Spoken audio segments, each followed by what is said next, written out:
नमस्कार दोस्तों, स्वागत है आपका आपके अपने यूट्यूब चैनल गगन क्लासेस में।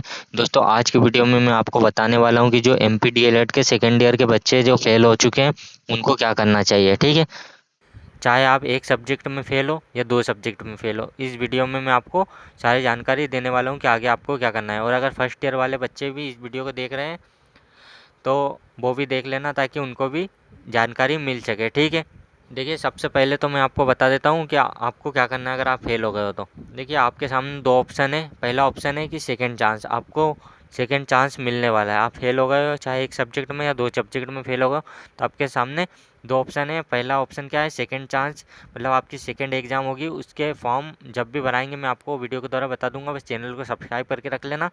तो देखिए, सेकेंड एग्ज़ाम की परीक्षा नवंबर दिसंबर में होती है, उसमें आप फॉर्म अप्लाई कर सकते हो। ठीक है, और सेकंड ऑप्शन आपके सामने है कि रीटोटलिंग। ठीक है, अगर आप फेल हो गए हो तो एक दो नंबर से रह गए हो तो आप रीटोटलिंग करके नंबर बढ़ जाते हैं। ठीक है, उसमें अगर आपके एक दो सब्जेक्ट में फेल हो और आपके एक दो नंबर की वजह से ही आप फेल हो रहे हो, तो इसमें रीटोटलिंग या रीचेकिंग करवा के आप आपके एक दो नंबर बढ़ सकते हैं। ठीक है, तो ये सबसे अच्छा ऑप्शन है, क्योंकि सेकंड एग्ज़ाम तो होना ही है, लेकिन अगर आप रीटोटलिंग या रीचेकिंग करवा लेते हो तो आपका जो सेकंड एग्ज़ाम है उसमें बैठने से बच सकते हो। ठीक है, नहीं तो सेकंड एग्ज़ाम तो देना ही है।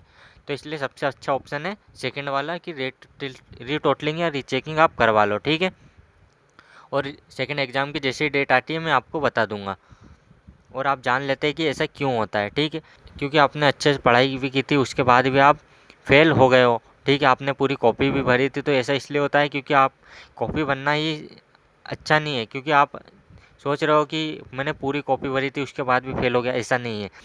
अगर आप पूरी कॉपी भरते भी हो लेकिन अगर क्वेश्चन से रिलेटेड नहीं लिखते हो तो आपके नंबर काट लिए जाते हैं। ठीक है, आपको नंबर नहीं मिलते।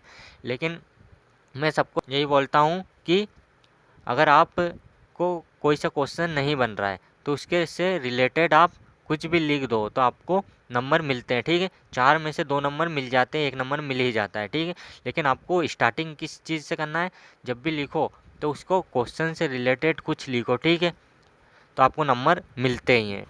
लेकिन कभी कभी क्या होता है कि कुछ बच्चे ऐसे होते हैं जो साल भर बहुत पढ़ाई करते हैं लेकिन उनके 60% ही बनते हैं, और जो कुछ नहीं पढ़ते हैं उनके लास्ट में एग्ज़ाम के टाइम पे रिजल्ट जैसे आता है उनके 80% होते हैं। तो ऐसा क्यों होता है, क्योंकि वो इसी चीज़ को फॉलो करते हैं। किस चीज़ को, कि जब भी आप लिखो तो क्या करना है आपको, जब आंसर लिखो तो सबसे पहले कॉपी में जो आंसर आपसे बन रहा हो वो आंसर को लिखो, ताकि टीचर का ऐसा माइंडसेट होता है कि जो बच्चा शुरू में अच्छा लिखता है तो वो यही सोच के चलता है कि बच्चा अच्छा लिख रहा है। ठीक है, इसलिए वो नंबर दे देता है, आंख बंद करके नंबर दे देता है। वो शुरू का स्टार्टिंग का पढ़ता है, बस शुरू शुरू में दो तीन क्वेश्चन को अच्छे से पढ़ता है। इसलिए आपको कहा जाता है कि जो आपको सबसे पहले आता है उसे लिखो। ठीक है, इसलिए आपके नंबर कटते हैं, क्योंकि आप शुरू से लिखते हो, जो आपको नहीं आ रहा है वो भी लिख देते हो, तो इसमें नंबर कट जाते हैं। लेकिन जो आपको पहले आता हो वो सबसे पहले लिखो, ताकि ये टीचर का ऐसा माइंडसेट रहे कि,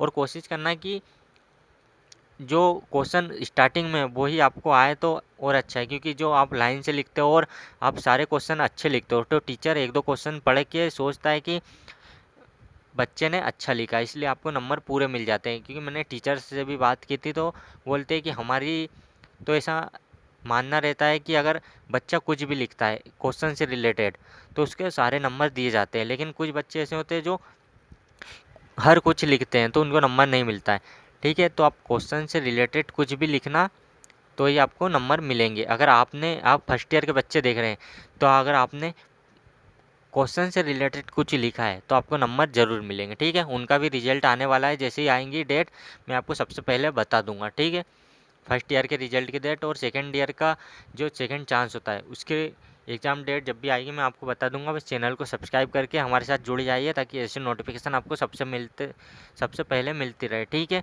और अगर कुछ पूछना हो, क्वेश्चन हो तो मुझसे पूछ लेना, मैं उसका जवाब दे दूँगा। ठीक है, और चैनल को सब्सक्राइब करना मत भूलना। धन्यवाद।